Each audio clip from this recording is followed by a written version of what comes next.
ಶ್ರೀರಾಮುಲು ಅವರ ಪಕ್ಷದಲ್ಲಿ ಏನು ನಡೀತಾ ಇದೆ ಘಟನೆಗಳು ಅದು ನಮಗೆ ಸಂಬಂಧಿತ ಅಲ್ಲ. ಅವರೇನಾದರೂ ಕರೆತರೋ ಪ್ರಶ್ನೆ ಇಲ್ಲ.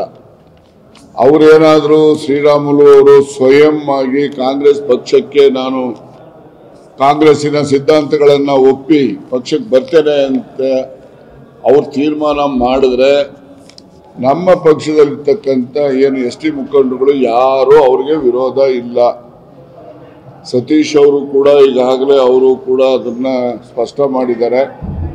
ಅವ್ರು ಬರೋದಾದರೆ ನಾನು ಸ್ವಾಗತ ಮಾಡ್ತೇನೆ, ನಂದೇನು ವಿರೋಧ ಇಲ್ಲ ಅಂತ ಹೇಳಿದ್ದಾರೆ. ನಾನು ಅವ್ರಿಗಿಂತ ಮುಂಚೆನೇ ಒಂದು ದಿವಸ ನಾನು ಕೂಡ ಹೇಳಿದ್ದೀನಿ.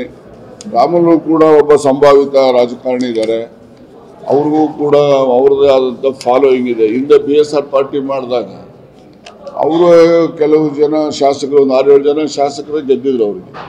ಈಗ ಅವರು ಕುರ್ಚಿಯಿಂದ ಗೆದ್ದಿದ್ದವರು, ಮೊಳಕಾಲ್ಮೂರಿಂದ ಗೆದ್ದಿದ್ದವರು, ಅವರು 6 ಜನದ ಮೇಲೆ ಅವರು ಕೂಡ ಶಾಸಕರನ್ನು ಸ್ವಂತ ಬಲದ ಮೇಲೆ ಗೆಲ್ಲಿಸ್ಕೊಂಡಂಥ ಒಬ್ಬ ನಾಯಕ. ನಮ್ಮ ರಾಜ್ಯದಲ್ಲಿ ST ಸಮುದಾಯದಲ್ಲಿ ಅವರು ಕೂಡ ಪ್ರಭಾವಿಗಳು. ಅವರು ಬಂದರೆ ಕಾಂಗ್ರೆಸ್ ಪಕ್ಷಕ್ಕೆ ಇನ್ನೂ ಶಕ್ತಿ ಜಾಸ್ತಿ ಆಗ್ತದೆ. ಬರೋದನ್ನು ನಾನು ಸ್ವಾಗತಿಸ್ತೇನೆ.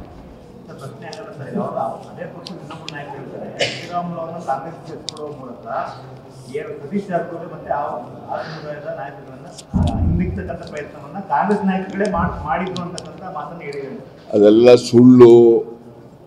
ಕಾಂಗ್ರೆಸ್ ನಾಯಕರು ಸತೀಶ್ ಅವರಿಗೆ ಟಾಂಗ್ ಕೊಡಕ್ಕೆ ಕರೆಸ್ತಾರೆ ಅಂತ ನೀವು ತೋರಿಸ್ತಾ ಇದ್ದೀರ ಅಷ್ಟೇ.